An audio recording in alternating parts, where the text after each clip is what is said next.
Et donc, vous êtes les derniers à arriver sur le secteur avec Tasty, Tastemade et d'autres qui sont déjà présents quand vous vous lancez en 2016. Voilà, et donc on a appris aussi on a pris l'inspiration tout en apprenant des erreurs des uns et des autres. Et aujourd'hui, il y a personne qui vise plus juste que Chef Club sur le marché, ce qui nous permet de sortir leader avec une efficacité capitalistique, on l'a vu, qui est assez unique.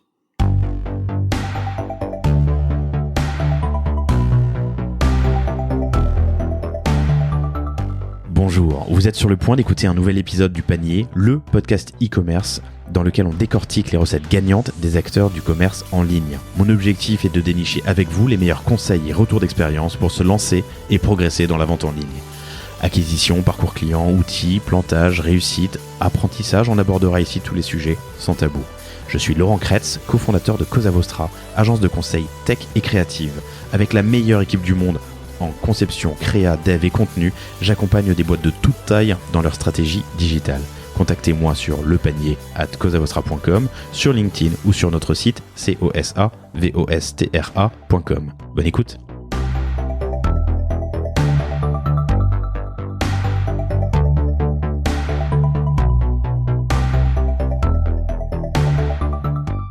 Bonjour à tous, bienvenue dans ce nouvel épisode du Panier. Je reçois aujourd'hui Thomas Lang, le cofondateur du Chef Club. Cofondateur en famille d'ailleurs, puisque vous êtes 3 frères, hein. C'est ça, ouais.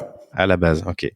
Créé il y a plus de 4 ans aujourd'hui, à peine 4 ans d'ailleurs, en début 2016. Aujourd'hui, c'est plus de 50 employés, 500 000 livres vendus depuis le début, pour 4,5 millions de CA en 2019, un CA qui double chaque année, c'est beau. Mais surtout, et c'est ça qui est intéressant, c'est jusqu'à 1,3 milliard de vidéos vues chaque mois pour les recettes et plus de 80 millions de followers sur tous vos réseaux, ce qui est juste hallucinant en l'espace de 4 ans. Et c'est là-dessus que j'aimerais creuser. Alors, chers auditeurs, je vous invite, si vous ne connaissez pas Chef Club, en fait, c'est impossible de ne pas connaître. Objectivement, tout le monde a déjà vu une recette Chef Club sur Insta, TikTok ou YouTube, j'imagine. Mais je vous invite à mettre pause, aller dans Instagram, taper Chef Club TV ou TikTok ou n'importe où ailleurs, regardez quelques vidéos et puis revenez, on va en parler tout de suite. Thomas, merci énormément d'avoir accepté l'invitation. Je suis très heureux de te recevoir parce que je connais, c'est ce que je te disais en préambule avant qu'on commence l'enregistrement, mais je connais les vidéos Chef Club depuis un bout de temps. Alors je te disais certainement pas depuis le début 2016, mais assez rapidement en 2016 je pense. Moi qui suis, je suis le seul à savoir où se trouve la cuisine dans mon foyer, donc je rigole. Elle va m'écouter, elle va me taper dessus. Mais j'aime bien vos vidéos et ça fait longtemps que j'avais envie de te recevoir. Donc merci énormément d'avoir accepté l'invitation. Comment vas-tu ? Très très bien, merci. Puis merci beaucoup à toi Laurent de m'inviter. Donc je suis régulièrement et puis pour Chef Club être invité sur un podcast dédié au e-commerce, c'est aujourd'hui un peu la reconnaissance de nos efforts sur le couple média contenu commerce qu'on développe depuis le début. Donc on est ravis et j'espère qu'on aura l'occasion de détailler. C'est top. C'est effectivement ça dont on va parler. Moi, ce qui m'intéresse vraiment, c'est tout ce funnel. Comment est-ce qu'on passe de 1,3 milliard de vidéos vues à du chiffre d'affaires derrière. Votre focus a vraiment été les contenus et de créer ce lien fort avec votre communauté. Comment est-ce qu'on fait ensuite pour descendre les étages et arriver jusqu'à une vente dans votre e-commerce, tout en gardant, j'imagine, ce lien fort et puis avec votre communauté. Pardon. Je bafouille. Tu es où physiquement ? Là, je suis dans la salle de réunion de notre bureau qui est assez vide aujourd'hui. On a simplement les équipes de production qui sont au travail. Donc, on doit être une quinzaine dans 450 mètres carrés. C'est confortable. C'est pas mal. Puisqu'on enregistre cet épisode. Alors, on n'est plus confiné, on est déconfiné, mais on est en mai 2020. Donc, on doit toujours prendre respecter quelques règles de sécurité. Comment ça s'est passé le Covid pour vous ? Alors, ça s'est bien passé, hein, donc la conclusion d'abord. Mais on est rentré complètement paniqué dans cette période de confinement. On savait, comme tout le monde, évidemment pas comment ça se passerait. Il y avait plein de raisons chez Chef Club pour lesquelles ça aurait pu très très mal se passer. Et concrètement, on s'est préparé pour se replier au maximum. C'était clairement brace for impact. Parce qu'en gros, on a une grosse équipe de production qui était incapable de travailler parce que c'est impossible de leur imposer la promiscuité des transports, la promiscuité des supermarchés, aller acheter de la farine à Paris quand on l'a vu, c'était un produit qui était en forte demande et qui était souvent en pénurie, c'était pas non plus très logique. Donc dès le premier jour, on s'est arrêté. Et l'inquiétude, c'était que les utilisateurs n'auraient aucun contenu Chef Club nouveau durant cette période, les plateformes n'auraient aucun contenu, et donc l'un comme l'autre nous oublierait, c'était l'hypothèse. Ensuite, on a quand même en termes de distribution, on en parlera, mais on est en D2C, mais également en retail, un retail qui est pas négligeable du tout. Et tous nos partenaires Fnac, Leclerc, Cultura, etc. ont évidemment fermé leurs portes et la ligne de revenus est tombée à zéro. On a donc je parlais du couple contenu commerce, on va parler du e-commerce, mais on a ce milliard de vues chaque mois, il génère des revenus des plateformes, que ce soit de l'adbreak, du pré-roll, de l'in-stream, etc. Donc c'est une ligne de revenus en très forte croissance, sauf que le contexte a fait que les CPM qui déterminent quand même le revenu ont été dégradés de 40% au départ, et puis ils ont progressivement remonté, donc c'était quand même une ligne de revenus diminuée. Et puis c'est une part importante de vos revenus? Aujourd'hui, c'est la moitié. D'accord. Vous êtes un média en fait, avant d'être un e-commerce. Vraiment. C'est vraiment moitié-moitié. Après, les taux de marge sont différents. C'est 100% de marge sur le média, parce que on a la particularité chez Chef Club de jamais dépenser 1 euro en paid média. Donc, à la différence d'autres acteurs qui font un arbitrage entre ce qu'ils payent aux plateformes et ce qu'ils en récupèrent, nous, Chef Club, c'est 100%. Attends, les 80 millions de followers et le milliard de vues, c'est fait en organique depuis le début? Oui, j'aurais dû commencer par ça. Oui, en général, dès que j'ai l'occasion de le dire, je le dis et puis je le répète ensuite. Mais oui, c'est la grande particularité de Chef Club, et c'est ce qui explique aussi le succès et cette relation assez particulière avec cette communauté, c'est qu'on n'a jamais dépensé 1 euro en paid media, que toute la croissance repose sur la qualité du contenu Chef Club et l'engagement qu'il génère. Alors, il n'y a pas de paid, mais sur les 50 employés, vous êtes combien? Ils sont combien aux médias, à la génération de contenu? Alors c'est la grande majorité de l'équipe Chef Club. C'est ça. Hein, okay. C'est du contenu. Et donc justement, l'autre point, c'est qu'on rentrait en levée de fonds la semaine du confinement. Et l'enfer. Et donc cette levée de fonds, elle est justement pensée pour rééquilibrer cette équipe autour des fonctions marketing, finance, génération de revenus par rapport au contenu. Et voilà, donc évidemment, ça a été mis en pause. Et puis on s'est rendu compte assez rapidement, mais on aurait pu le faire. Ça n'a été possible que grâce à une équipe dont on est très fier aujourd'hui et qui a fait preuve d'une résilience et d'une créativité assez extraordinaire. Donc clairement, la crise révèle les caractères, et en fait, on est assez content d'être passé par là. Mais grâce à tout le monde, on en est sorti plus fort. Donc c'est vrai que la cuisine a bénéficié d'un appel d'air. Ça a été une pièce. C'est une pièce qui n'a jamais été aussi importante. C'était la pièce maîtresse pendant les 8 dernières semaines, quoi. 10 dernières semaines. Les 10 dernières semaines, et puis on continue en fait. Les restaurants vont réouvrir, mais tout le monde va pas s'y précipiter. Et puis on a tous redécouvert les joies de la cuisine.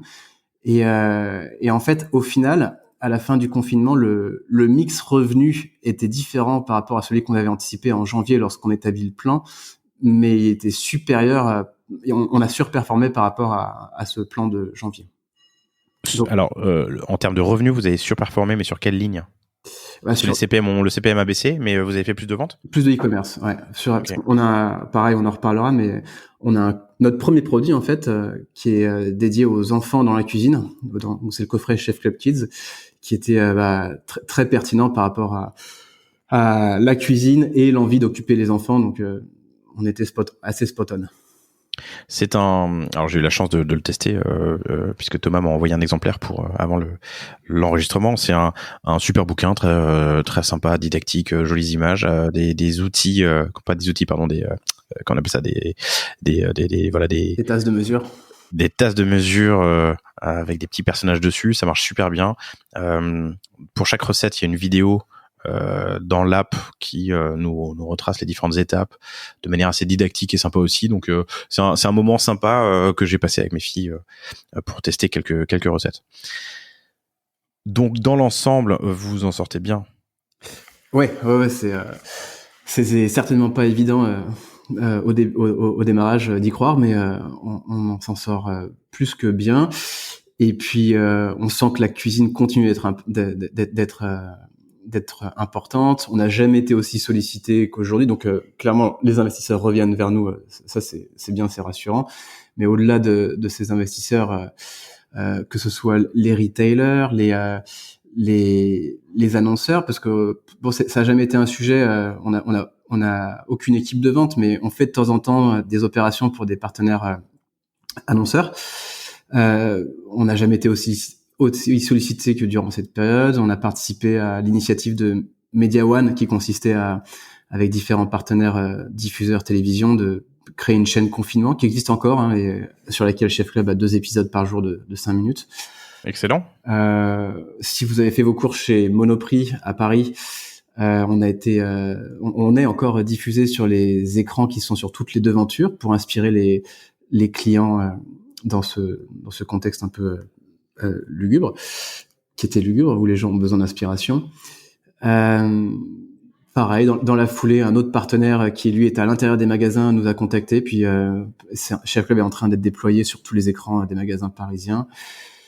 Les plateformes sont venues à nous pour des partenariats de coproduction, que ce soit Facebook, c'est une grande première, mais Pinterest également. Attends, les plateformes vous ont contacté lors de cette période pour faire de la coprod avec vous. Ouais. C'est ce que tu es en train de dire. Ouais. Ok. Ouais, mais t'es un acteur qui compte. Quand t'as 80 millions de followers, j'imagine que les 3/4 sont sur le réseau Facebook. J'en sais rien, on y viendra plus tard, mais ok, je comprends. Bah en fait, ça pour nous c'est un signe extrêmement positif qu'on n'aurait pas pu constater il y a 3 ans, 4 ans quand on s'est lancé, parce que la plateforme dominante c'était clairement Facebook, et en tant que créateur de contenu on était voué à être dépendant de cette plateforme sur cette période. Aujourd'hui, il y a un écosystème qui est tel, avec une concurrence entre les Facebook, Snap, TikTok, tu l'as mentionné, Instagram, Pinterest, YouTube et autres, qu'en tant que créateur de contenu, le rapport a complètement changé avec ces plateformes qui clairement se livrent une bataille pour obtenir le meilleur contenu. Et donc, c'est bon d'être un créateur de contenu aujourd'hui. Hyper intéressant. On a pris un peu d'avance, mais en tout cas, la question portait sur le Covid, donc je suis content que tu aies répondu. J'aimerais maintenant revenir au commencement, à la genèse, et que tu me racontes comment est-ce que ça a commencé. Alors, ça a commencé dans la cuisine, dans notre appartement, avec à l'époque mon deuxième frère. Donc, on est 3 frères. Axel 33 ans, Jonathan 35, et moi je vais avoir 30. Ou à peu près, je me trompe sur les âges, mais il y a 2 ans d'écart entre tout le monde. Donc, mais ça se passe bien. Ça se passe. Et vous êtes toujours tous les 3 ouais. Dans la boîte, ok. Mais en tout cas, ça a commencé avec Jonathan, avec qui on travaillait déjà ensemble sur un sujet qui n'a rien à voir, le social gaming, pendant 4 ans précédemment, sur les plateformes. Donc pour le coup, on n'est pas expert en cuisine à la base, on y reviendra, mais on est expert de Facebook à la base. Et donc c'était une entreprise qui marchait bien un moment, puisqu'on était leader en France à la fois sur un média et une communauté pour tous les fans de jeux sociaux à l'époque, des éditeurs phénomènes comme Zynga, Wooga, qui éditaient des jeux comme Cityville, Caféville et autres. On s'en souvient pour certains. Et donc nous, on avait un site avec 7 millions de visites. On développait des add-ons pour le browser pour aider les joueurs. Sauf qu'on n'a pas réussi à prendre le virage mobile. Et clairement, on a connu une année où on s'est posé des questions, où on voyait la fin de cette entreprise, parce qu'on n'a pas réussi à se réinventer. Donc ils sont devenus quoi, Zynga? Zynga, ils continuent avec beaucoup moins de visibilité et de panache, mais je crois Marc Pincus, je crois, c'est ça, ouais, le CEO, c'était c'est vrai que c'était énorme il y a une dizaine d'années, quoi. Ouais, ils sont rentrés en bourse avec un cours délirant qui s'est écroulé. Et depuis, il remonte doucement la pente, mais c'est pas le Zynga d'antan. C'est pas Zynga d'avant. Ok. Non. Et donc, nous, en gros, pendant un an, on a fait des expériences dans divers domaines pour retrouver la voie de l'entrepreneuriat. Et donc, ça a redémarré dans la cuisine. Et heureusement, très rapidement, parce qu'on était, on n'avait plus un euro de côté. Pire, on avait beaucoup de dettes que le troisième frère a pour le coup épongé, parce que lui il était pas entrepreneur, il était banquier à New York, donc il avait plus d'argent que nous. C'est bien, ça se pratique. Voilà. Et en gros, début 2016, Jonathan, dans la cuisine, assemble une recette qui est très très moche, à la fois sur la recette elle-même et sur la captation d'images, parce que je l'ai dit, on n'est pas expert en cuisine, mais je l'ai pas dit, on n'y connaissait rien en vidéo non plus. Donc aucun de vous trois? Aucun de nous trois. Ok. Aucun de nous trois, mais c'est la clé du succès, parce que en gros, ce qu'on voulait faire, c'était clairement se détourner de la surexpertise que les top chefs, les master chefs nous vendent à la télévision, et on s'est clairement dirigé vers le placard de la cuisine, avec l'envie d'utiliser des ingrédients ordinaires pour créer des recettes extraordinaires et s'amuser en cuisine. Et le meilleur moyen de véhiculer cet amusement, c'était la vidéo. Et donc, comme je le disais, cette vidéo, elle était, certainement pas extraordinaire, mais c'est pas grave, parce que le positionnement, lui, était on ne peut plus clair, et ça a été un succès immédiat pour des centaines de milliers de personnes qui, comme nous, cuisinaient pas si bien que ça, et ces centaines de milliers de personnes sont devenues des millions, des dizaines de millions, des centaines de millions. Donc pas expert en vidéo, pas expert en cuisine, mais il faut quand même une certaine dose de créativité quand on voit les recettes. À chaque fois, en fait, moi je retiens parfois des recettes uniquement des techniques. Tu vois, je j'ai pas d'exemple là, mais qui me vient en tête, mais des techniques, ça vous pouvez pas les inventer. Alors, en tout cas, on les invente pas toutes, mais t'as raison, c'est la clé, parce que ce qu'on retient de notre expérience du social gaming, c'est clairement cette incroyable difficulté à capter l'attention d'un utilisateur sur des plateformes sociales où, on le sait tous, on consomme le contenu sans vraiment y prêter attention. Et donc, si tu prends pas le soin de complètement disrupter la recette de cuisine à la Marmiton, bah tu restes invisible pour tout le monde. Donc clairement, à la base, il y a la volonté de pas filmer une recette de cuisine, mais de créer un moment de divertissement avec des moments clés, des petites cascades qu'on fait faire aux ingrédients. Et depuis ce premier jour, on a tenu ce positionnement dont on n'a jamais dévié, et on s'est construit et on a grandi très rapidement ainsi. Donc c'est un univers en 2016 quand vous vous créez où il y a des vidéos professionnelles, ou en tout cas un côté un peu poussé de la cuisine avec des top chefs, des master chefs. Il y a toutes les recettes qui sont en vidéo sur les sites comme 750 grammes ou Marmiton, où d'ailleurs très souvent on voit le cuisinier en train de préparer, et vous arrivez avec des vidéos ludiques. On voit, je vais dire rarement, mais je crois jamais en fait de main ou d'humain. C'est que les ingrédients, c'est ça? Ouais, on voit juste les mains qui manipulent les ingrédients. Et en effet, en 2016, on est les derniers à se lancer, parce que tu as cité les acteurs télévision, tu as cité les acteurs traditionnels qui se mettaient déjà à la vidéo. On peut citer les Américains que sont Tasty, qui appartient à BuzzFeed, ou Tastemade, qui sont clairement deux acteurs qui nous sont mis sur la voie, ne serait-ce que par les montants levés. On a compris l'importance de l'importance stratégique de ce secteur. Je crois que Tastemade... Tasty et qui, pardon? Tastemade, qui est un pure player américain qui a dû lever 120 millions de dollars à date, et Tasty, qui appartient à BuzzFeed, mais qui a levé 400 millions aujourd'hui, et clairement Tasty... Un demi-milliard rien que sur ces deux acteurs, c'est ça? Ouais. Ok. Et vous? Et nous, on a dû lever près de 4 millions aujourd'hui. Mais t'as dit on a dû ou on aurait dû? Non, on a dû. Enfin, je fais l'addition. En tout, d'accord. Et c'était avant la levée du Covid. Enfin, la levée annulée du Covid, c'est ça? C'est ça. Ou elle est dedans? Ok. Non, à date, ouais. Ok. Oui, c'est un petit peu moins. Ouais. Mais on s'en est bien sorti. Et donc, vous êtes les derniers à arriver sur le secteur, avec Tasty, Tastemade et d'autres qui sont déjà présents quand vous vous lancez en 2016. Voilà, et donc on a appris aussi on a pris l'inspiration tout en apprenant des erreurs des uns et des autres. Et aujourd'hui, il y a personne qui vise plus juste que Chef Club sur le marché, ce qui nous permet de sortir leader avec une efficacité capitalistique, on l'a vu, qui est assez unique. C'est très bien résumé, j'aime bien. Vous êtes leader et t'as dit personne qui cible plus juste. Ça veut dire quoi, cibler juste, quand on est Chef Club? Ça veut dire, on le disait juste avant de démarrer, qu'on a pour mot d'ordre de ne diffuser la vidéo que quand c'est un blockbuster qui va rayonner à une échelle de dizaines, de centaines de millions de fois. Et en gros, ce qu'on dit quand on présente Chef Club, c'est que cette récurrence dans la qualité du contenu Chef Club, en fait, c'est la définition de la confiance, parce que la confiance, c'est ni plus ni moins que de jamais décevoir son interlocuteur ou son audience. Et depuis le début, Chef Club s'est efforcé de publier un contenu qui était extraordinaire en tout point. Une fois cette confiance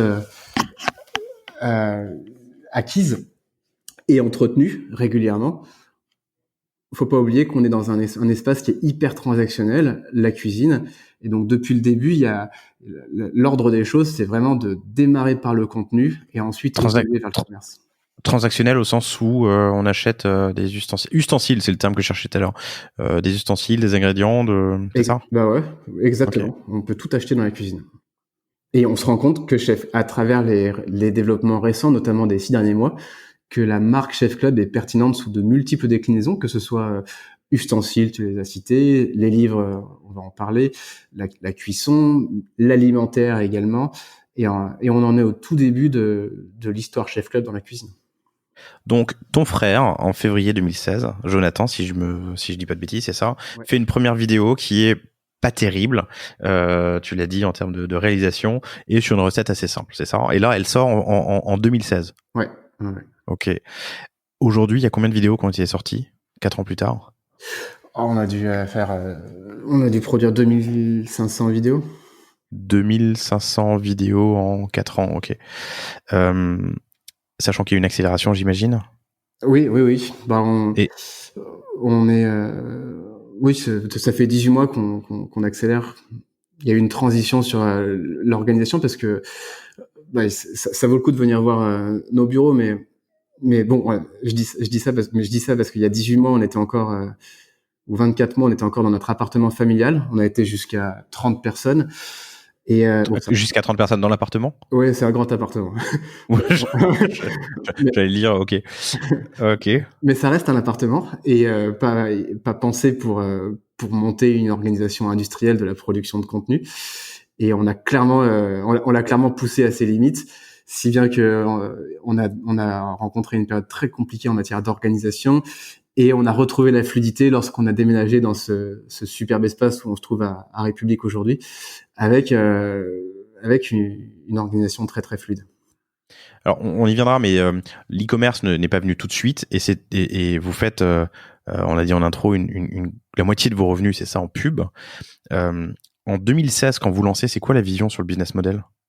Même si vous vous dites que on verra plus tard, mais vous avez déjà des idées en tête. Alors, même si ou peut-être pas d'ailleurs, hein, t'as le droit de... En fait, vraiment, on se dit, on verra plus tard. On a compris qu'il y avait un coup stratégique et une révolution en cours, parce que on voyait toutes ces plateformes, on voyait ça nous paraît évident aujourd'hui de ne plus sortir des plateformes, mais c'était notre première conviction que la plupart de la consommation du contenu se ferait dans les plateformes qui se livreraient une bataille sur la vidéo originale qui n'existait pas à l'époque, hein.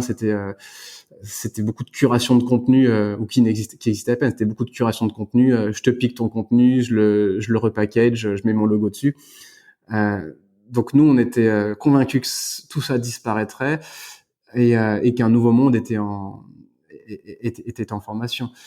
Après, sur les opportunités business, étant dans la cuisine, encore une fois, hyper transactionnelle, on savait et on sait qu'on va trouver des débouchés, des débouchés riches, mais on n'avait pas d'idée claire sur le chef club que ça deviendrait. Ok. Donc, première vidéo en février 2016. Vous lancez votre premier livre ou coffret qui est le coffret pour les enfants, le Kids, fin 2017, début 2018. Donc, on est 1 an et demi plus tard. Alors, Vas-y, pardon. Alors, ce qu'on appelle le premier produit Chef Club, c'est en effet le coffret Chef Club Kids parce qu'il y a un peu de hardware à l'intérieur. Il est sorti en novembre, il y a 6 mois. Le premier livre Chef Club, il est apparu dans un contexte complètement différent, fin d'année 2017. D'accord, c'était un livre et pas le coffret. Okay. Ouais, c'est ça. Ouais. Donc ça c'est fin 2017 et aujourd'hui vous avez donc on est 4 ans plus tard, on fait une grosse avance rapide.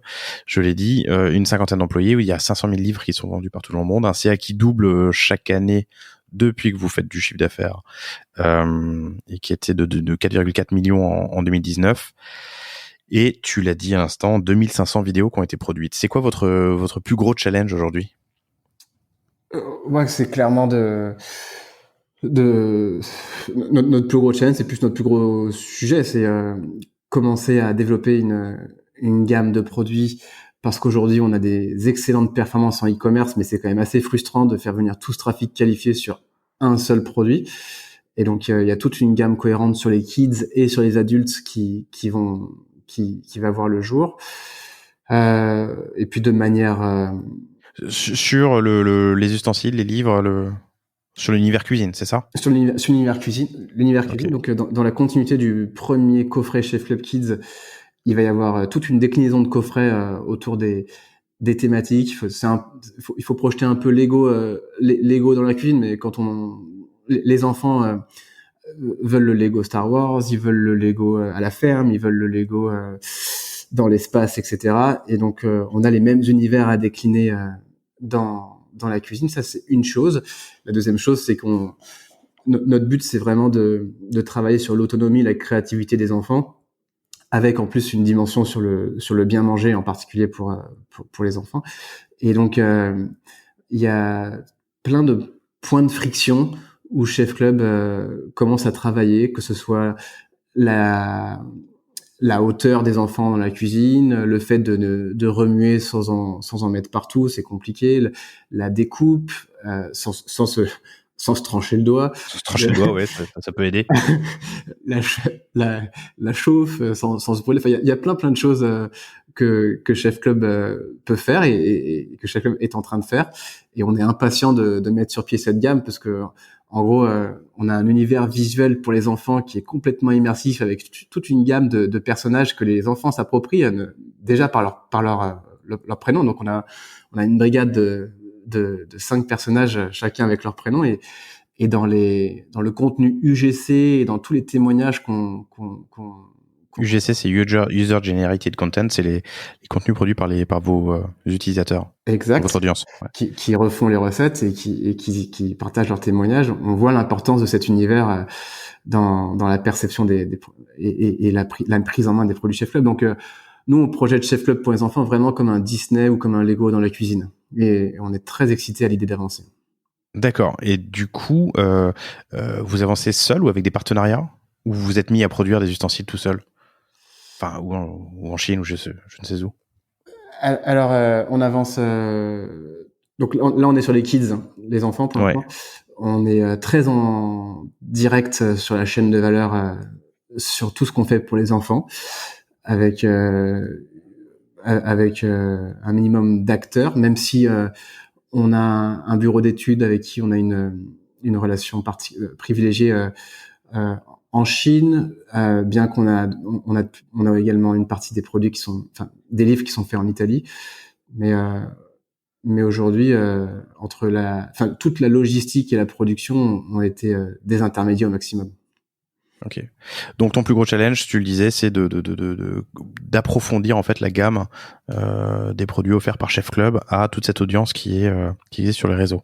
Ben ça c'est pour le e-commerce, mais de manière Ouais. globale c'est les revenus parce que en gros le modèle de Chef Club c'est commerce média. Commerce aujourd'hui c'est direct to consumer, on, on en parle, retail qui est de plus en plus important et licensing également avec un magnifique démarrage depuis 6 mois qu'on travaille sur le sujet.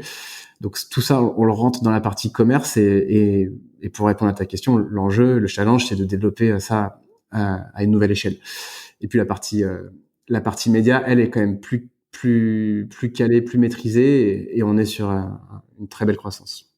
Ok, bon, je comprends. Est-ce que au cours de ces 4 dernières années, il y a eu des échecs, des gamelles sur lesquels tu peux revenir, dont vous avez tiré les apprentissages? Oui, bah, je pense qu'on peut donner l'exemple de la façon dont on est arrivé sur le commerce, parce qu'en gros, on en parlait juste en introduction, mais septembre 2017, on est en levée de fonds pour une série A qu'on a réalisée.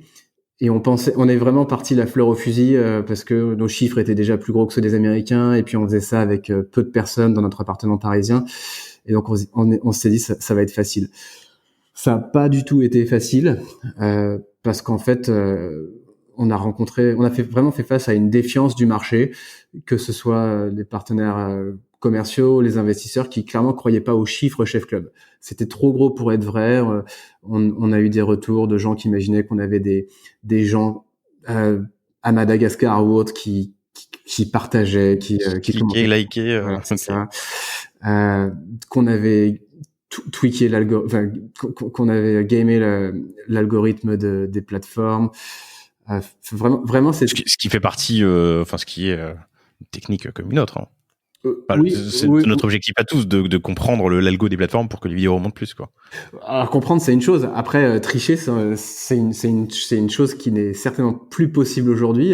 C'est vrai qu'il y a une zone. C'est vrai que Facebook, notamment, c'était le Far West il y a 7-8 ans. Mais aujourd'hui, c'est une plateforme ultra conservatrice et le moindre faux pas, tu sors. Donc, c'était complètement impossible et mais pour autant, c'était difficile d'expliquer pourquoi on avait des chiffres aussi bons et pourquoi on surperformait. Et donc, devant cette défiance, on a pris la décision de faire la démonstration que tous ces gens qui suivaient Chef Club étaient des clients potentiels et que tu pouvais que croire à Chef Club une fois qu'on avait démontré le potentiel commerce. Alors, sauf qu'on n'avait aucun produit à vendre. Et donc, c'est là qu'on a commencé à regarder ce que les gens disaient, à screener les commentaires. Et il y a plein de gens qui voulaient un livre Chef Club. Et donc, face à ça, on est allé sur Photolia, on a pris une photo d'un livre, on l'a un peu photoshopé en mettant le logo Chef Club dessus. Et puis, on a commencé à le mettre à la fin des vidéos en disant que le livre était bientôt disponible, la précommande était ouverte. Et là, ça a été je l'ai fait sur un WordPress dégueulasse dans un premier temps. Et en fait, à la fin de la journée, on s'est rendu compte qu'on pouvait accélérer avec un Shopify, donc qui est quand même qui est un outil extrêmement simple mais très robuste. Et parce que pour la faire courte, en 3 mois, on a enregistré près de 50 000 précommandes. 50 000 précommandes. 50 000 précommandes pour un livre, pour la promesse qui est la suivante. Donc, c'est le Chef Club, le livre Chef Club Best of, 20 recettes Best of, donc, par définition, qui ont déjà été publiées sur les plateformes, qui sont gratuites parce qu'on a un site internet, qui sont gratuites sur le site internet. Et malgré tout, les gens veulent l'acheter c'était entre 25 et 20 euros. Au début, c'était 25 et puis on l'a descendu à 20. Malgré tout, ça reste un objet qui est pas donné. Et donc, pour répondre à la question, c'est un enseignement qui est extrêmement riche. L'erreur qu'on a commise et qui nous a coûté beaucoup et qui est toute bête, c'est qu'on a pris un livre qui avait une couverture noire pour faire notre test sur Photolia et que le vrai produit qui est sorti était rouge et que les gens qui ont acheté le produit rouge et qui s'étaient engagés et qui nous avaient fait confiance sur le produit noir ont pas compris pour beaucoup d'entre eux et ont commencé à déclencher des petits Ah, scandales. l'enfer. Ah, Ouais. c'était bête hein, parce que on est empreint que de bonnes intentions, mais mais les gens ont remis en cause notre intégrité. On imaginait qu'il y avait une arnaque quelque part, alors que tout était. Alors que pas du tout. Non. Donc ça, on l'a plus jamais et on l'a plus jamais refait cette erreur. Ouais, tu m'étonnes. Très bête. Mais c'est intéressant. Donc, tu es en train de lever des fonds et là, pour une fois, c'est un truc qui arrive jamais, ça. Tu dois te dire à tes investisseurs que non, tes chiffres sont bien réels et eux te croient pas. D'habitude, c'est plutôt l'inverse, quoi. Soit les entrepreneurs qu'on voit passer sont souvent pas assez ambitieux, en fait. On leur dit non, mais faut aller plus haut. Soit on indique des chiffres assez hauts et puis quand on creuse, ouais, mais en fait, donc là, vous avez des chiffres qui sont incroyables. Les investisseurs ont du mal à y croire. Du coup, vous décider de prouver la viabilité business de cette audience en fakeant ce premier livre qui allait sortir, 50 000 précommandes. Alors, au-delà de la déception, et c'est intéressant comme enseignement, mais du coup, ça a prouvé aux investisseurs qu'il y avait vraiment un potentiel business sur cette audience. Ah bah, c'est ça. Donc c'est 50 000 précommandes en 3 mois, c'est hyper correct. Ouais, non, c'est parfaitement résumé et c'est très correct. Et en fait, le moment où tout ça s'est enclenché, la levée de fonds a été assez fluide parce que notamment parmi notre investisseur lead à l'époque avait une expérience, une grosse expérience dans l'édition et le livre, et donc il voyait quel potentiel avait une marque qui commençait à vendre des livres à ses clients. Ok, c'est marrant comme histoire. J'aimerais passer à la distribution, pardon. Donc, vous distribuez en direct to consumer, D2C, donc online, offline. J'aimerais parler de l'international et du wholesale et surtout du licensing puisque tu en as parlé un peu tout à l'heure. On peut faire un petit détour par Amazon pour avoir ton feedback et voilà. Tu peux nous donner un peu le mix distribution en termes de participation au chiffre d'affaires? Oui, alors on doit être online à 65%, retail à 35%. Ok. Tac. Et retail, comment est-ce que vous avez décroché vos premiers partenaires? Comment est-ce que tu distribues chez Monoprix et puis chez d'autres ensuite? Alors, donc aujourd'hui, on fait les choses de manière très organique et justement, c'est un canal qui est sous-développé et qu'on doit accélérer. Mais en gros, on a commencé sur Shopify uniquement, même pas sur Amazon.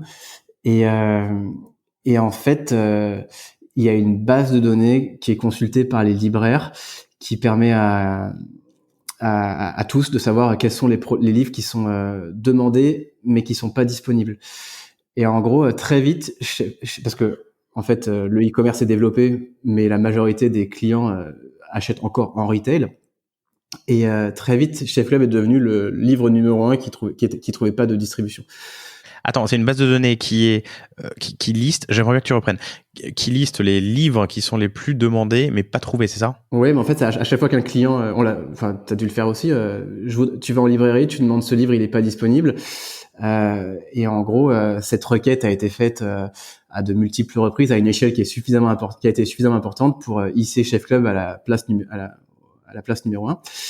Et donc, on a commencé à être contacté par les différents retailers, que ce soit Cultura, Fnac ou les membres du réseau Leclerc.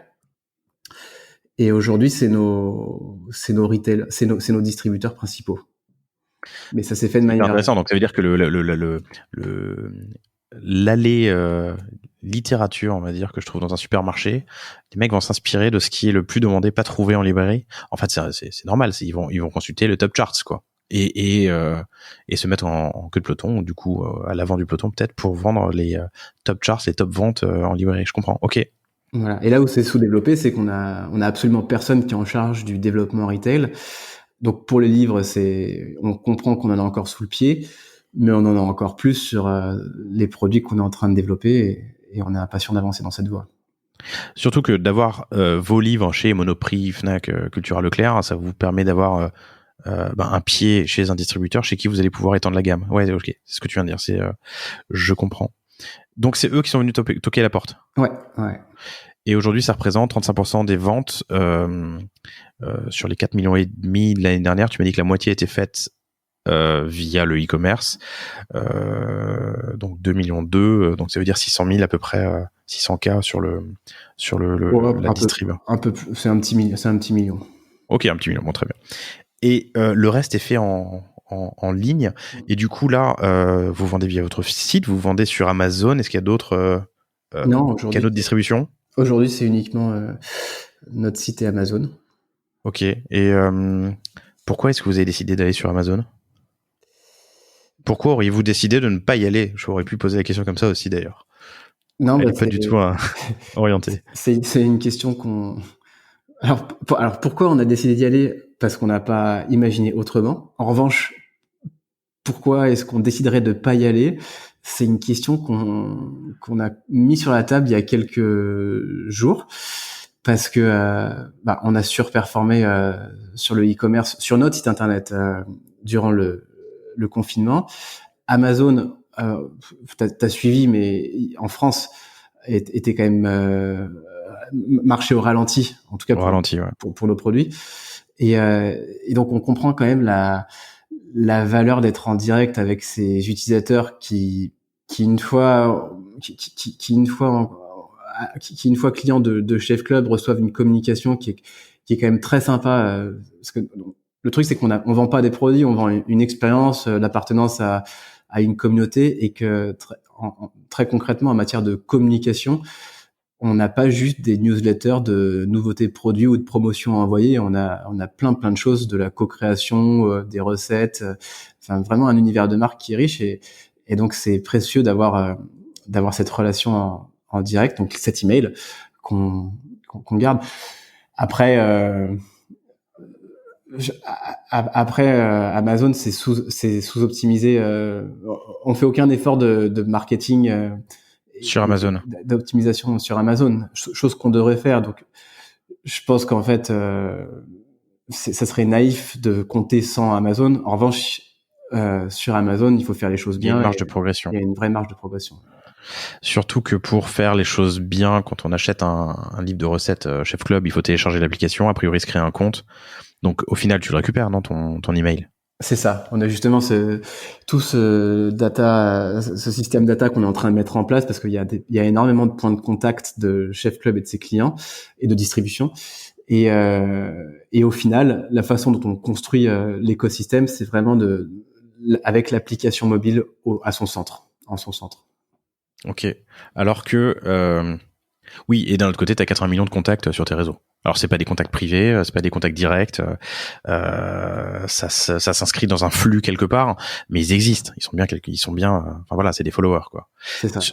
Sur ton chiffre d'affaires en ligne, est-ce que tu peux me donner un ratio entre ce qui est fait en direct to consumer et sur Amazon?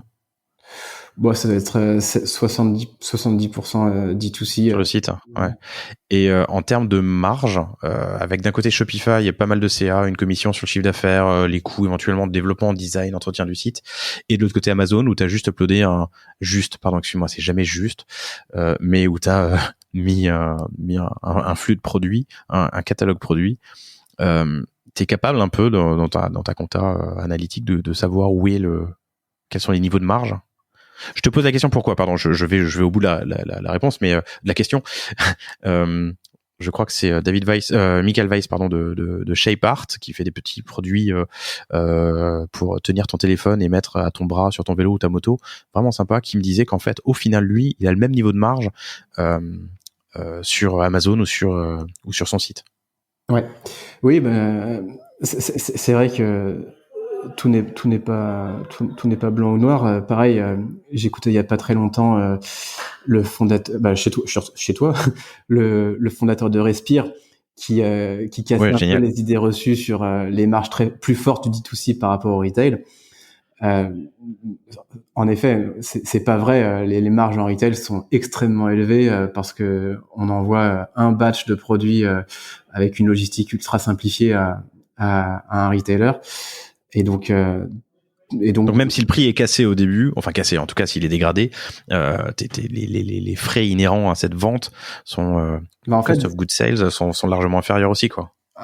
Oui, parce que très concrètement dans notre cas, on a un produit on a aujourd'hui des produits qui sont pas très chers, et donc le coût de la logistique est important en valeur.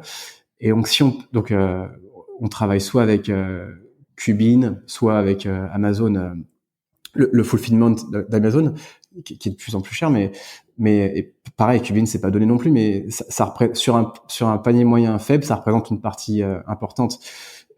C'est pour ça que le retail est extrêmement compétitif en termes de marge.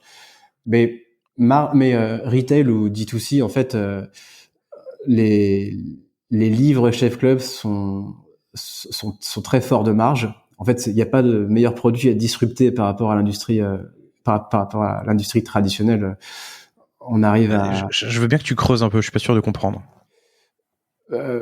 En gros, nous, quand on a réfléchi à faire un livre, on a été approché par pas mal d'éditeurs qui nous ont proposé classiquement 10%, 11, 12 quand tu négocies bien de royalties, de droits d'auteur. Ouais. Et nous, très facilement, on a identifié notre imprimeur en Italie, on a identifié notre partenaire logistique, on a réalisé nos livres tout seul, alors que personne ne connaissait l'édition. Hein. Je crois que il y a quelqu'un chez nous qui avait fait un stage un stage en édition à l'époque, qui a pris le sujet à bras le corps, et on s'est retrouvé avec ce produit qui est ultra bien fini. Qui est très quali. On parle d'un livre aujourd'hui, mais ce qu'on n'a pas dit, c'est qu'on a une collection d'une quinzaine de livres. Mais dans tous les cas, tout a été fait en interne. Et donc c'est remonté sur les 90% de marge que te prenait l'éditeur, en fait, quoi. Ah bah complètement. En termes de chaîne de valeur, ouais. Okay. On doit être proche des 50% de marge. Et puis ce qui est intéressant, c'est que chez Chef Club, ou en tout cas dans cet exemple précis, c'est de la marge de contribution, parce comme on fait pas de paid marketing, on se retrouve avec un niveau qui n'a strictement rien à voir avec l'industrie classique. Et il y a une comparaison qu'on aime bien faire. Et pareil, dès que je peux le citer, je le fais. Mais tu connais sans doute, tout le monde connaît le phénomène Simplissime, qui a vendu des millions de livres dans le monde entier. Notre concurrent Tasty a aussi vendu, je pense, 700 000 livres aux États-Unis principalement. La différence gigantesque entre ces deux acteurs et Chef Club, c'est que l'un est accompagné par le géant de l'édition Hachette, et l'autre par l'autre géant de l'édition, Penguin Random House, avec toutes les capacités de distribution, vente, marketing, etc. qui en découlent. Donc on a vendu peut-être un peu moins de livres que eux, sauf qu'en termes de marge, on génère certainement plus de marge que les deux réunis, parce que on peut imaginer que l'un comme l'autre a 10% de royalties, et que ils peuvent pas concurrencer la marge de contribution qu'on génère sur ces produits.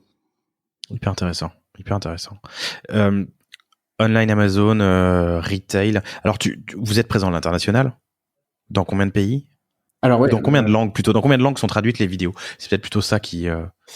Alors, ouais, c'est définissant de Chef Club. C'est d'ailleurs une des plus grandes fiertés et un des sujets les plus passionnants, en tout cas personnellement. C'est la multiculturalité de l'équipe, parce qu'il y a, sur les 50 personnes, on a un tiers des gens qui sont pas français, et qui nous permettent d'adresser et d'être leader clairement sur tous les pays européens. On a cette même domination au Mexique, en Amérique du Sud. On est en forte croissance aux États-Unis. On a fait 1 milliard de vues l'an dernier. On est jusqu'en Chine, où on a fait 1,5 milliard. On a passé 6 semaines sur place, et on a jusqu'à on a signé un accord de licensing il y a pas très longtemps. Donc on a un livre Chef Club qui va sortir là-bas. Et en chinois. En chinois, ouais. Et Corée également, qui répond bien. Donc la France, c'est 20% de nos audiences. Aujourd'hui, on avance sur le commerce avec un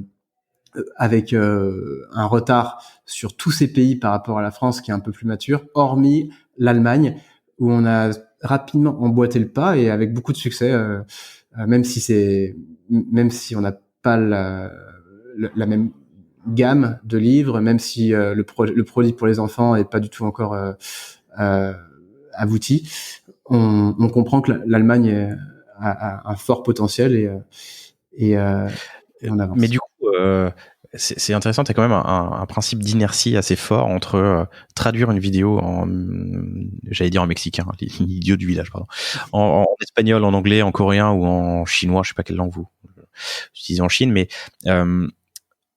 traduire cette vidéo qui doit prendre quelques heures et de l'autre côté optimiser ton e-commerce, ta distribution, la traduction des livres, le shipping, j'imagine, pour pouvoir servir ces pays. Donc t'as à la fois, j'imagine, un gros potentiel business et un bel effet de levier, mais d'un autre côté il faut être, j'imagine, hyper agile, flexible et rapide sur l'exécution de business derrière. Ouais, Tu fais 1 milliard de vues aux États-Unis, c'est pas pour autant que tous tes 15 livres et tes coffrets sont traduits en anglais. Alors, ça prend pas des années non plus, mais ça prend un peu plus de temps que de traduire une vidéo et de la poster sur un réseau, quoi. Ouais, c'est exactement ça. C'est pas du tout une mince affaire d'être aussi fort sur le contenu que sur le commerce et ce dans tous les pays, parce qu'en gros, alors juste pour clarifier, on ne fait pas que traduire. Hein. On a, en Pardon, gros, je simplifie. c'est vrai que dans 70% des cas, les vidéos Chef Club sont tellement fortes, tellement internationales qu'elles sont capables de casser ces barrières culturelles, ces barrières gustatives qui sont pourtant très fortes de pays en pays. Donc ça, c'est dans 70% des cas. Et dans 30% des cas, on a des productions ultra locales pensées de pays en pays avec des ingrédients qu'on va acheter dans les épiceries locales qui sont à Paris et cette équipe locale qui est rassemblée avec nous à Paris. Mais ça a été donc ça a demandé une petite organisation, mais aujourd'hui on se débrouille extrêmement bien sur le contenu à l'international et c'est une chance d'être tous rassemblés à Paris. En revanche, on n'a pas, c'est vrai, la même fluidité sur les produits et c'est vrai on essuie un peu les plâtres parce que il y a des grosses différences culturelles qui sont à prendre en compte dans le développement des produits. Clairement, tu parlais de difficultés, mais on n'a pas du tout connu le succès qu'on a connu en France et en Allemagne sur les livres Chef Club en Europe du Sud, donc Italie et Espagne. Ce qu'on n'anticipait pas, c'est que le e-commerce était quand même moins développé que dans ces deux pays. Et donc, on a trop imprimé. On est face à l'enthousiasme du départ et des précommandes, etc. On a fait l'erreur d'imaginer que ce serait le même carton dans tous les pays et ça l'a pas été. Ça l'a été en Allemagne, mais ça l'a pas été en Europe du Sud. Donc on a dû brûler des stocks. Oh, quel enfer. Ouais. Et donc c'est quelque chose qu'on apprend. Et puis dans le développement du coffret pour les enfants, il y a une dimension locale qui est beaucoup plus forte que pour les recettes adultes, on le comprend. Donc on peut pas avoir la même agilité et c'est un sujet sur lequel on doit progresser. Ouais. Écoute, je rebondis là-dessus pour passer à la section suivante, on va dire, sur justement le social media. Moi, c'est un truc qui me fascine. En 4 ans, 80 millions de followers, plus d'1 milliard ou 1 milliard de vidéos vues chaque mois. J'aimerais qu'on parle de différentes plateformes, principalement Instagram et TikTok. Est-ce que vous faites du Twitch ? Je me suis noté, j'y avais pas pensé avant l'enregistrement, mais est-ce que vous en faites ? Comme vous venez du gaming, est-ce qu'il y a eu un... Non ? Non. Bon. Donc, j'aimerais aborder des sujets surtout de strat et de contenu. Donc, comment est-ce que tu constitues ton équipe ? Est-ce qu'il y a une ligne éditoriale ?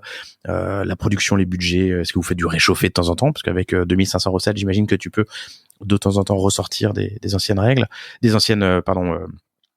vidéos.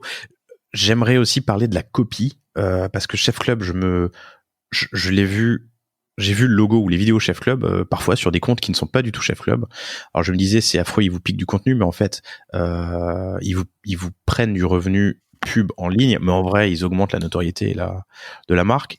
Et puis parler des stats, comment est-ce que tu fais pour est-ce que vous avez des techniques pour consolider les stats de tous ces réseaux, tous ces pays et tous ces comptes. Mais bon, pour commencer par le commencement, ton frère Jonathan fait une première vidéo en février 2016 dans la cuisine de la famille. Aujourd'hui, c'est 50 personnes, ou quarantaine de personnes en tout cas. Tu m'as dit quoi ? Un tiers non française, internationale. Ouais. Qui dirige ça ? Comment est-ce que vous l'organisez ? Alors, donc c'est plus de 50 personnes et donc on a une grosse partie qui est dédiée au contenu. Tout l'ADN du contenu, toute la rigueur entre positionnement et exécution, elle émane de mon frère Jonathan. En revanche, aujourd'hui, à la fois, que ce soit sur le pôle créatif, on a une directrice de création, ou sur l'image, on a une directrice de l'image qui sont complètement dépositaires de ces deux dimensions. Quelle création et image, hein, c'est ce que tu as dit. Ouais. Ok. Ouais, parce qu'on a, en fait, dans le process, on a des content stratégistes qui sont des foodies très versés dans le marketing ou qui est très à l'aise avec les plateformes et qui ont des idées, mais c'est impossible d'avoir autant d'idées qui émaneraient d'un cerveau humain. Donc on a on utilise des data, beaucoup d'outils de social listening qui nous permettent de remonter des idées, des signaux qui sont bruts. Hein. C'est même pas une vidéo, ça peut être une image un peu crade qui vient d'un petit compte sur Instagram, mais dont l'engagement dénoterait par rapport à d'habitude. Qu'est-ce que vous utilisez comme outil de social listening ? Nous, on était sur CrowdTangle au bureau que j'aime énormément et qu'on utilise depuis un bout de temps. Mais ça fait longtemps que j'ai pas vu d'évolution produit. Je sais pas s'il y en a. Alors, on utilise Tubular, CrowdTangle aussi. Aussi, d'accord. Ouais. Et quelques outils maison. Mais avec ces trois là, on est couvert. Et attends, les trois, tu m'as dit Tubular, CrowdTangle et quelques outils maison. Oui, d'accord, ok. Mais en gros, tout part de là. Et ça, c'est le rôle des content strategists, hein, c'est ça, ouais. Ok. Et donc, une fois que, à partir de ce signal brut, elles vont élaborer. Je dis elles parce que non, c'est pas vrai en fait. Ils vont élaborer une idée plus aboutie. Lorsqu'on pense qu'on a une idée aboutie, ça passe en cuisine hors caméra avec des équipes de chefs. Donc, c'est des chefs qui sont tous, pour la plupart, issus de grandes maisons qui ont donc étoilées et qui sont là pour assurer une maîtrise parfaite de l'exercice et de temps en temps challenger, apporter un angle de vue, une créativité qu'on aurait raté. Attends, les vidéos. Donc, première étape, un social strategist, content strategist, pardon, va recevoir des signaux faibles, bruts, mais d'envie de recette, de tendance. Tendance, recette, okay. Ouais. Il va élaborer une proposition. Cette proposition, elle passe dans une cuisine en off avec des chefs issus de restaurants étoilés, c'est ça ? Ou des chefs étoilés ? Ouais, pour la plupart, ils ont tous fait des grandes maisons. C'est ok, c'est génial parce que je trouve les recettes assez alors pas simplistes, mais simples, tu vois, abordables. C'est faisable. Moi, je sens que je peux le faire et je trouve ça toujours assez gourmand. J'avais pas imaginé, mais je le savais pas, qu'elle passait dans les mains de chefs issus de grandes maisons. Et qu'est-ce qu'ils font du coup dans ces cuisines ? Alors, quand il n'y a pas de caméra, ils réalisent les tests. Et donc, c'est des tests qui aboutissent ou pas. Et de temps en temps, quand on est face à un mur, et ben alors, ils peuvent aider à le contourner avec leur insight.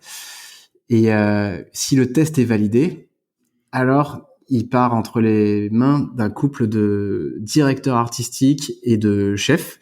Donc, a priori, le même chef qui a fait le test, qui là va passer une journée dans un studio, donc on a 5 studios ici au bureau, à capter les images, à raconter une histoire de cuisine. Donc je le disais en introduction, mais filmer une recette de cuisine, très peu pour nous. On est là pour produire un divertissement, conscient de l'incroyable complexité à capter et retenir l'attention des gens du début jusqu'à la fin sur une vidéo qui est de plus en plus longue. Hein. On pourra en parler, mais on est parti en 2016 sur 45 secondes de durée moyenne. Aujourd'hui, on se dirige sur du 3 minutes de manière systématique. Donc, c'est 3 minutes de contenu, c'est long à regarder. Et à produire. Et de fait, à produire. Mais du coup, il faut un storyboard, ça s'écrit une histoire. Ouais, alors chacun travaille différemment. C'est des directeurs artistiques qui mènent. Donc, c'est l'intitulé veut pas dire grand chose parce que tout le monde dans ces équipes a des DA. Mais nous, c'est plus des directeurs artistiques, réalisateurs food qui vont, pour certains, storyboarder. En tout cas, pour tous, ils mènent la séance du début jusqu'à la fin avec une caméra qui tourne constamment autour du setting avec l'envie de surprendre, de distraire. Et quand tu dis une journée de tournage, c'est juste pour le tournage ou c'est storyboard plus tournage ? Non, c'est juste le tournage. tournage. Ensuite, donc avant ça, il y a eu le storyboard. Avant ça, il y a eu les tests avec les chefs pour voir la faisabilité, j'imagine, et puis améliorer la créa, la méthode. Ouais. Après ça, il y a la post-prod. Ouais, c'est ça. Un peu de traduction pour le mettre sur les marchés sur lesquels la recette peut marcher. Ouais. Parce que tu l'as dit tout à l'heure, 70% des recettes sont internationales et 30% sont locales, c'est ça? Ouais. Et ok, c'est énormément de travail. Donc 2500 vidéos. Pour une vidéo, si on y revient, c'est j'imagine quelques jours au moins de travail. Je comprends du coup que l'essentiel de vos équipes soit sur la création de contenu. Ah mais c'est énorme. Hein. C'est pour beaucoup l'investissement de Chef Club en contenu est irrationnel, ou en tout cas l'était. C'est impossible pour un marmiton à 750 grammes il y a 3 ans de s'aligner sur les efforts qu'on fait, parce que c'est impossible avec les revenus de la publicité de rentabiliser ses coûts. Mais ce qu'on a gagné au cours des années, c'est beaucoup plus intéressant que la publicité. Je le disais, ce qu'on a gagné, c'est la confiance de millions de personnes dans le monde qui attendent Chef Club dans la cuisine sous de multiples formes. Et ça, c'est uniquement grâce à ce contenu qui n'a jamais déçu les utilisateurs et qui crédibilise et continue de crédibiliser la marque. Les vidéos vont assez vite. Moi, honnêtement, plusieurs fois, je me suis dit, tiens, regarde la vidéo et essaie de retenir la recette. J'en ai, je pense, bookmarké une centaine dans Instagram. Tu joues un peu sur le curseur de la vitesse, j'imagine, pour amener des gens vers le site, ou encore mieux, et puis ensuite vers l'achat d'un livre, non? C'est une question ou pas? Parce que tu dis que les vidéos sont de plus en plus longues, mais en vrai, une vidéo de 40 secondes pour une recette, je suis obligé de la regarder 4 fois et de me prendre des petites notes pour me souvenir des étapes ou noter les ingrédients. Ouais. En fait, j'ai toujours pensé que c'était volontaire, justement, pour m'amener vers le site et l'achat d'un livre. C'est pas vrai. Enfin, tu peux suivre une recette avec. Non, il y a aucune intention d'utiliser les vidéos pour d'accélérer les vidéos pour rendre la vidéo reproductible uniquement via les livres. Clairement. La recette. Ouais. La recette reproductible. C'est ça. Ouais. Ça, ouais, okay. Pour preuve, on la met en ligne sur Internet et dans l'application avec les mêmes étapes qu'on retrouve dans le livre. Et d'ailleurs, on a imaginé créer un modèle premium pour tous les gens qui n'étaient pas des acheteurs de livres. On imaginait que eux pouvaient consulter l'intégralité de la recette sur les assets Chef Club. Et on se rend compte que c'est pas la bonne façon d'avancer. Mais en gros, c'est chaque client a ses usages. Il y a des gens qui préfèrent les livres et vont acheter les livres. Et il y a des gens qui préfèrent le digital et ils sont très contents ainsi. J'étais en train de me demander s'il y avait, si tu connaissais le ratio entre les vidéos Instagram d'une minute et les vidéos en IGTV, sur lesquelles du coup tu dois cliquer pour voir la fin. Non, mais ça c'est un des learnings des dernières semaines. Nous, on passe en IGTV dans la mesure du possible. On comprend. Pourquoi ? Parce que la plateforme veut aller dans ce sens-là et que notre but, notre métier, c'est d'écouter tous les grands mouvements des plateformes et de coller à ces vagues, enfin de profiter de ces vagues et de ces mini-révolutions qui sont, enfin, des changements d'algorithme, des changements de plateforme, il y en a régulièrement. Hein. Et aujourd'hui, Chef Club a surperformé par une écoute extrêmement attentive sur toutes les plateformes. IGTV, pour être honnête, on a mis un peu de temps à avancer. C'est Julie que tu recevais il y a pas très longtemps qui à la fois nous tapait un peu sur les doigts sur les stories et sur IGTV en nous disant vraiment c'est l'avenir, vous devriez y aller. Et Julie Pelé, qui est en charge d'Instagram pour l'Europe et la MAIA, je crois. Et donc c'est vrai qu'on sent une accélération sur IGTV. On a un format qui est tout à fait comme on fait un excellent travail sur Snap Discover en Allemagne et en France depuis 9 mois maintenant. On a en fait le contenu parfaitement adapté pour IGTV. Je comprends. Et je trouve en plus, alors c'est personnel, mais que l'engagement est plus fort une fois que tu as cliqué sur l'icône IGTV pour voir la vidéo, tu scrolles moins facilement, t'es plus embarqué dans cette vidéo et tu vas aller jusqu'au bout. Alors que c'est tellement facile de scroller sur une vidéo qui s'est auto-déclenchée en autoplay dans ton flux. Ouais, personnellement. On passera ensuite aux différents réseaux, mais je voudrais résumer et être sûr de comprendre. Et surtout, je réalise, vous êtes vraiment drivé par la data, puisque l'idée première, enfin la naissance, la genèse d'une recette, c'est l'écoute des réseaux sociaux. Ah bah c'est ce qu'on dit depuis le début. On est en gros, c'est vrai on devrait le dire, on a arrêté de le dire ces derniers temps, mais une des premières choses qu'on dit aux gens qu'on recrute, c'est que on ne prend pas en compte, on ne prendra pas en compte ton avis de la même façon que notre avis n'a pas tant de valeur que ça et celui de l'autre là-bas, il a aucune valeur également. Depuis le début, ce qu'on fait, c'est dicté et validé par la data, et on en revient à cette capacité de Chef Club à viser au plus juste de manière récurrente. Seule la data le permet. C'est vraiment hyper intéressant. Donc, signaux faibles, data, ou brut ou fort d'ailleurs, data. Ensuite, proposition de recette, test avec un chef en cuisine. Une fois que la méthode, je sais pas, la recette est validée, on passe en production avec une équipe vidéo. Ça va prendre une journée. Ensuite, post-production et push sur les réseaux sociaux. Et du coup, j'ai sauté une étape qui me semble hyper intéressant et me permettra de faire un pont vers la question suivante. Ta vidéo, elle va faire 1 minute pour Insta, un peu plus long sur IGTV, elle sera en tel format pour Snap, ou elle sera beaucoup plus rapide et sur TikTok.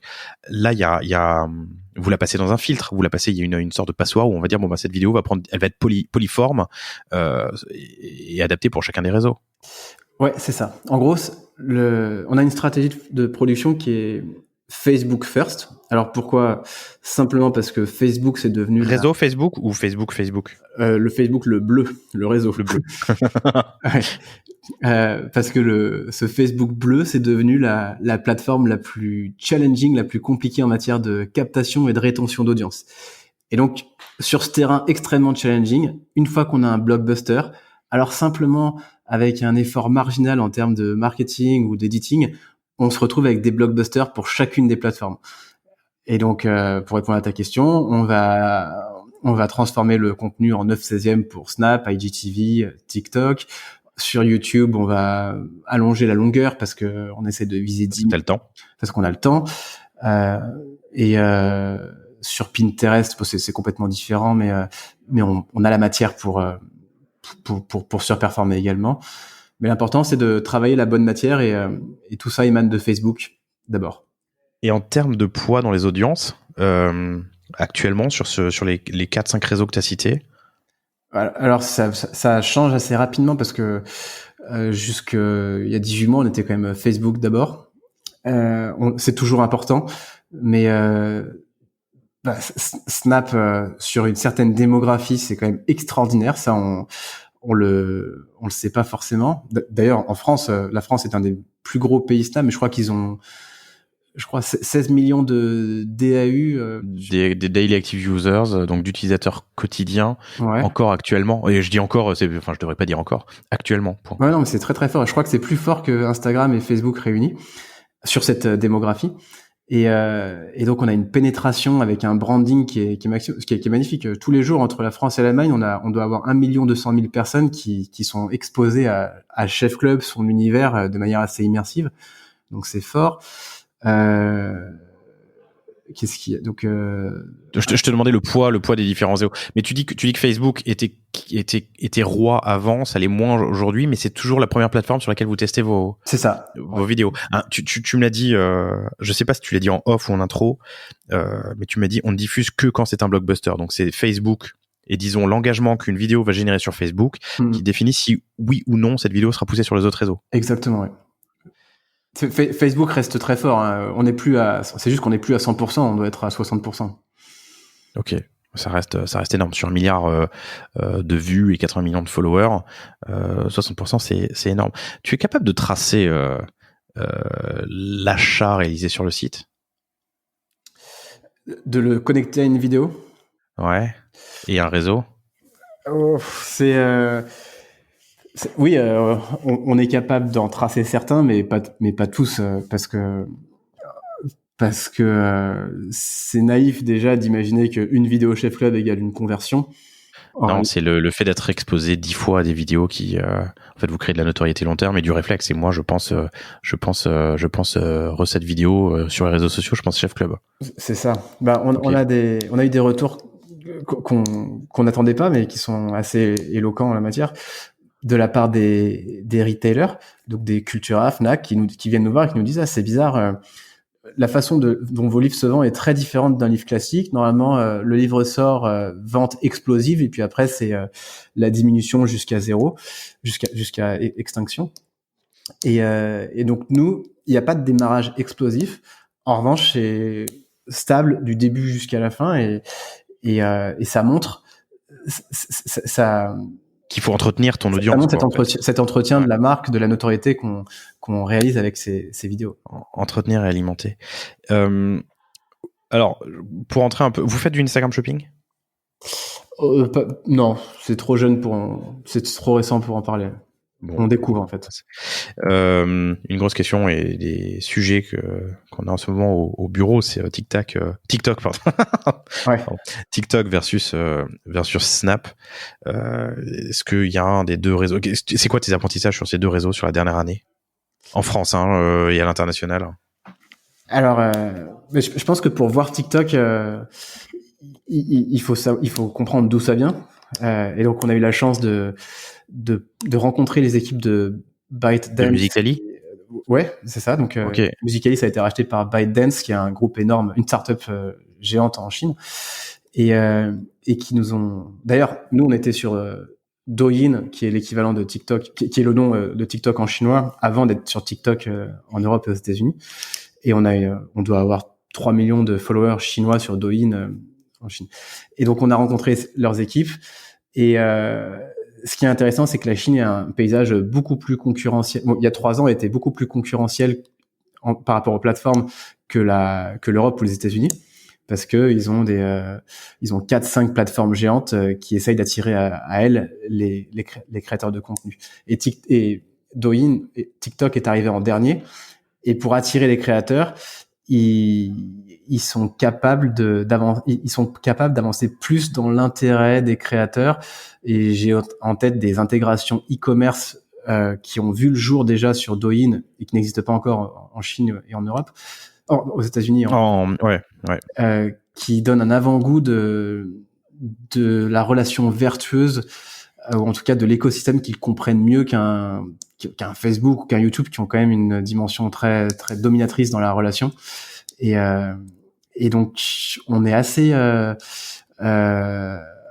on croit beaucoup en TikTok, à cette intégration commerce, parce que la Chine quand même c'est le terrain de jeu idéal entre contenu et commerce, parce qu'il n'y a pas de barrière de paiement. On sait tous, je pense que les auditeurs savent comment on paye en Chine sans aucune barrière par rapport aux cartes.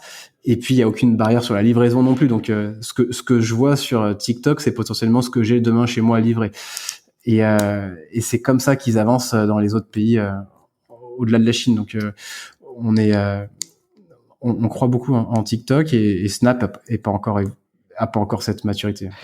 Et les contenus, c'est la même vidéo qui va être adaptée. C'est pas si tu veux, une recette égale une vidéo égale plusieurs adaptations ou variations, c'est ça? Oui, c'est ça. Tu vas pas refilmer une recette plus particulièrement pour les audiences TikTok parce que non. En revanche, on a donc Chef Club, c'est les vidéos ainsi que des habillages, des animations avec ces personnages que j'ai mentionnés, qui véhiculent bien le positionnement divertissant et décalé de la marque. Et donc dès qu'on peut, sur des plateformes comme Snap ou TikTok, on les fait s'exprimer beaucoup plus librement. Ok. Il y a des petits personnages qui font des bêtises, en gros. Ok, compris. C'est riche, mais du coup, pour l'instant, il n'y a pas, en France en tout cas, et je pense en apprentissage pour les auditeurs, il n'y a pas de réseau que vous privilégiez en dehors, tu l'as dit, de Facebook, qui représente toujours une part majoritaire des vues et de l'engagement, sur lequel vous pouvez tester vos vidéos. Ouais, c'est ça. C'est Facebook first, et on décline ensuite. Tu as parlé de Pinterest, c'est important dans les vues, dans l'engagement.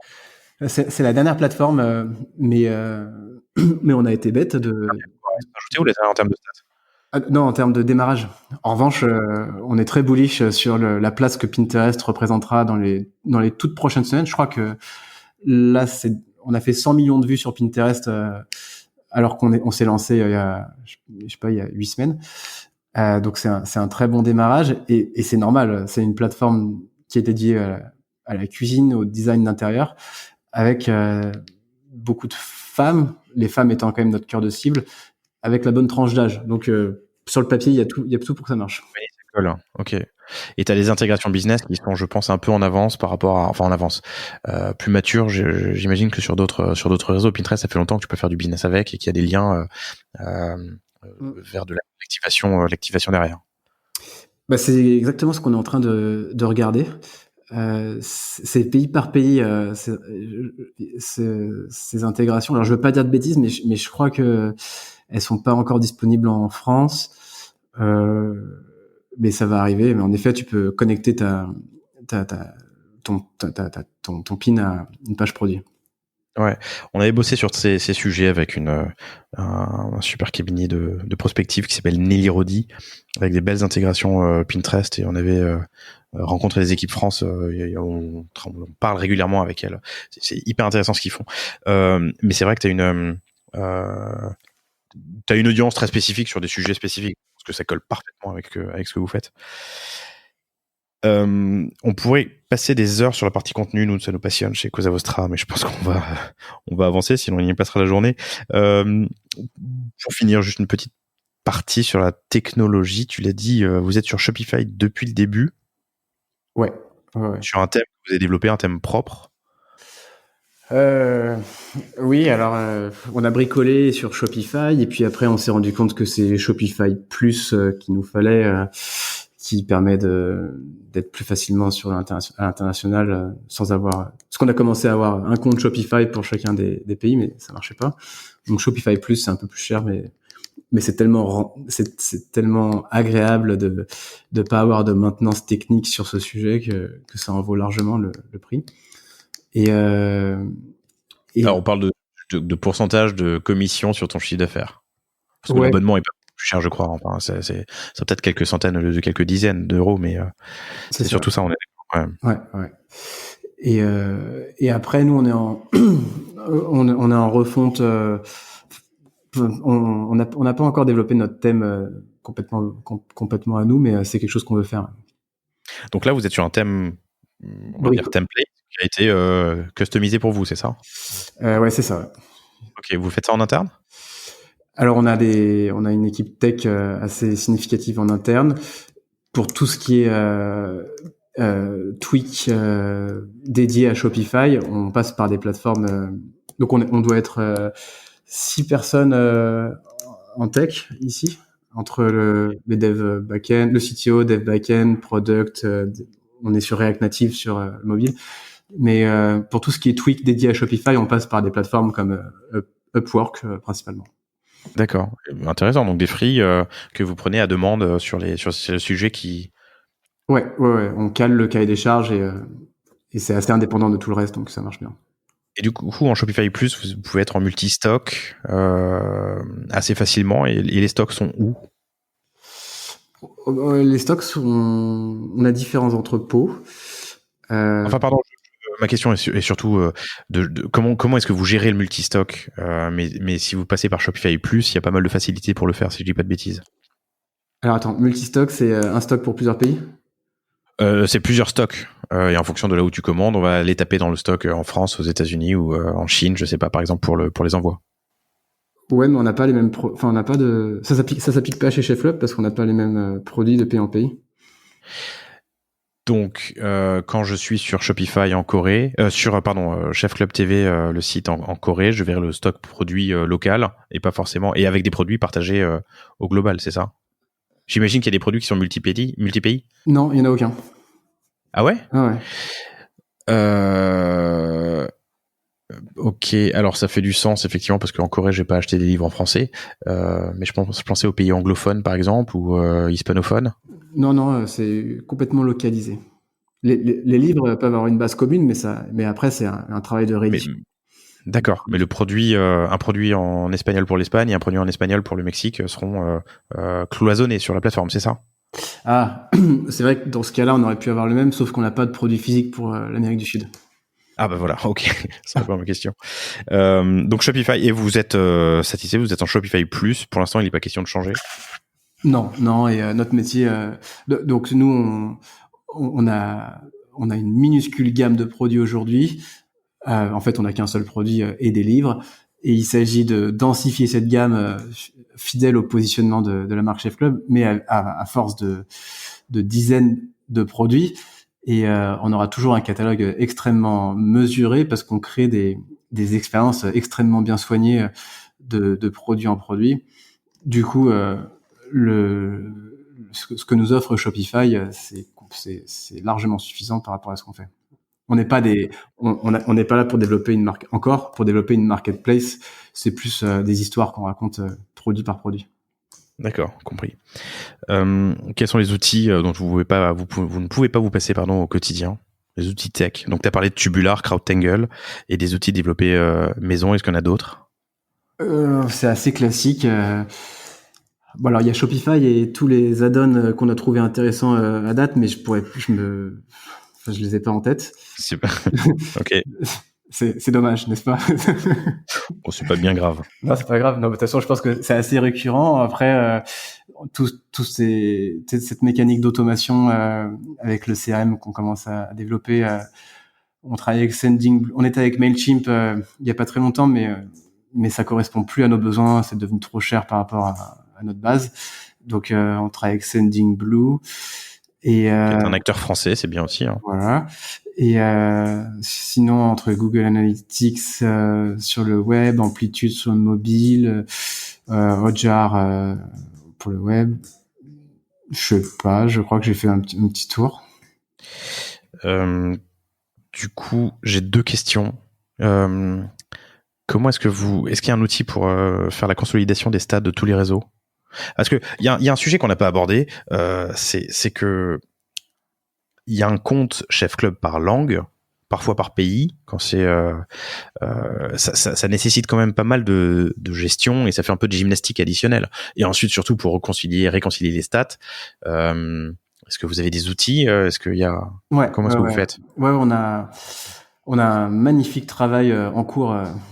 D'ailleurs, comme il vient de nous livrer sa dernière production la semaine dernière, je le félicite, bravo Habib, qui travaille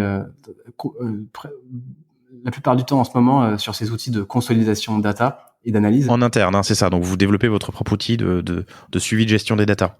Ouais, alors il y a une couche data, tout se retrouve dans Data Studio à la fin de Google. Ouais. Mais tout est fait en interne. D'accord. Tac, Data Studio, c'est noté. Et la deuxième question que j'avais, elle m'a échappé, mais c'est pas grave, on va gentiment conclure. C'est quoi la suite pour Chef Club? La suite, c'est le développement de la marque au-delà des plateformes, que ce soit, on l'a vu, je l'ai mentionné, le offline avec la présence en magasin, la présence sur de nouvelles plateformes qui seront pas forcément sociales, Netflix et autres, c'est des sujets sur lesquels on travaille. Et puis la multiplication des expériences commerce, donc ce que nous on développe en direct, mais le licensing, on en a très peu parlé, mais c'est une opportunité qui est Alors c'est quoi le licensing? Alors le licensing, ça consiste à confier la marque Chef Club à des experts industriels qui ont chacun leur expertise, qui vont développer à leur tour des produits marqués Chef Club pour bénéficier de l'ADN, la marque, la visibilité que notre écosystème. L'exposition. Donc Bosch va faire j'ai pris cet exemple, j'aurais pu en prendre un autre. Seb, un Français, tiens, va créer un robot et l'estampiller Chef Club. Exactement. Donc, si on continue avec l'exemple de Seb, c'est ou Tefal, ça va être des poils Chef Club qui, on essaye de proposer une expérience donc qui sont liées à du contenu, à de l'inspiration de recettes Chef Club et qui vont être distribuées dans les dizaines de milliers de retailers qui font partie du réseau d'un Seb. Donc, Seb, dans l'exemple que tu prends, Seb, c'est un acteur qui est mondial, leader, qui est présent dans tous les pays à travers leur réseau de distribution. Et donc, le licensing, c'est des revenus pour Chef Club, mais c'est surtout un développement de la marque et de sa notoriété qui est à une échelle qu'on n'imaginait pas il y a 6 mois. Donc on est pareil, on attend donc il y a des cycles de vente qui sont un peu plus longs parce que on parle à des industriels. Ça se met pas en place comme ça un partenariat. J'imagine qu'il faut un peu de temps effectivement. Ouais. Voilà, mais vous l'avez déjà fait? Ouais. Il y a déjà eu des tests? Alors on l'a déjà fait. On a déjà signé des deals. Des accords, des deals, ouais. Qui projettent sur les 3 prochaines années plusieurs dizaines, voire centaines de millions d'euros de produits Chef Club vendus en retail. Donc c'est pas du chiffre d'affaires pour Chef Club, c'est du volume d'affaires généré, mais c'est des volumes qui sont très importants. Et du coup, tu prends, tu vends ta marque, quoi. Tu vends ton image. C'est ça. Ok, c'est hyper intéressant. Et je suis impatient que tu reviennes avec une belle liaison. Pardon, je suis impatient que tu reviennes dans quelques mois, années, semestres pour nous parler de ces lancements. Thomas, je crois que j'ai battu un record de longueur pour un épisode du panier et c'était incroyablement très vite, hein. Merci. Ouais, ça passe vite et je pense qu'il y a plein de sujets encore. Je me suis pris des notes et je les ai barrés au fur et à mesure en me disant non, t'auras pas le temps. C'était passionnant. Je te remercie énormément pour ton temps. Ça faisait longtemps alors déjà que je vous connais et ça fait longtemps que je voulais te recevoir, donc je suis très heureux qu'on ait abordé ces sujets. Moi, je retiens beaucoup plus qu'avant différents points. Déjà que les recettes sont revues par des chefs issus de grandes maisons, ça je le savais pas. Et quand je voyais les camemberts frits avec enfin voilà, j'imaginais pas, mais c'est super. Il y a plein de recettes aussi très très sympas pour les gamins ou légères ou apéro, donc ça c'est cool. Mais non, je retiens surtout que vous êtes vraiment une boîte data et c'est ça que j'avais pas vraiment en tête. Je pensais qu'il y avait une ligne éditoriale autour de la recette qui aurait pu être autour des fruits de saison, légumes de saison par exemple, mais non, c'est la data qui dicte un peu la direction que prennent les recettes. Et je retiens aussi 2500 vidéos en 4 ans, plusieurs jours de travail par vidéo. J'imagine la masse de boulot que c'est pour vos équipes. Vous êtes vraiment un média et c'est comme ça que s'est construit la marque. C'est mon impression et ma conclusion et je trouve ça vraiment vraiment intéressant. Non, bah c'est ça et en effet j'ai félicité Habib, mais c'est vrai que le reste des équipes fait un travail extraordinaire avec un soin au contenu qui fait le succès apporté au contenu qui fait le succès de Chef Club. Et t'as raison, on a ce sous-jacent de contenu qui est ce premier étage de la fusée sur lequel on bâtit ce commerce qu'on est en train de développer. Thomas, merci énormément pour ton temps. Bonne chance pour la suite et puis très heureux de t'avoir reçu. Je reviens quand tu veux. Ça marche. Merci à vous tous d'être toujours aussi fidèles, présents. On est à la fin du confinement, c'est marrant, je vous le livre ici, mais les audiences ont un peu baissé pendant le confinement et ça me paraît pas étonnant parce que je pense que quand on était coincé chez soi, à devoir télétravailler, gérer ses enfants quand on en a, ou en tout cas se motiver pour travailler, peut-être que écouter des podcasts business n'était pas la priorité. Et c'est marrant, là, depuis 15 jours, ça reprend très très fort avec des audiences qui sont des audiences de plus en plus fortes pour les épisodes. Donc je vous remercie déjà d'être revenu et puis d'être surtout toujours présent. Thomas, à bientôt. Chers tous, chers auditeurs et auditrices, à bientôt pour de nouveaux épisodes du panier. Au revoir. Merci d'avoir écouté cet épisode du panier. J'espère qu'il vous a plu. Si c'est le cas, et même si ce n'est pas le cas, abonnez-vous pour ne rater aucun épisode. Parlez-en autour de vous et laissez-moi un commentaire sympathique sur Apple Podcast. C'est ce qui m'aide le plus à remonter dans les classements. N'hésitez pas non plus à le partager à chacun de vos contacts dans le business. Chaque nouvel auditeur intéressé est une victoire. Si vous avez besoin d'un accompagnement tech et créatif, que ce soit pour votre site internet, votre stratégie de contenu ou d'inbound marketing, n'hésitez pas à me contacter à l'adresse lepanier@causavostra.com. À bientôt.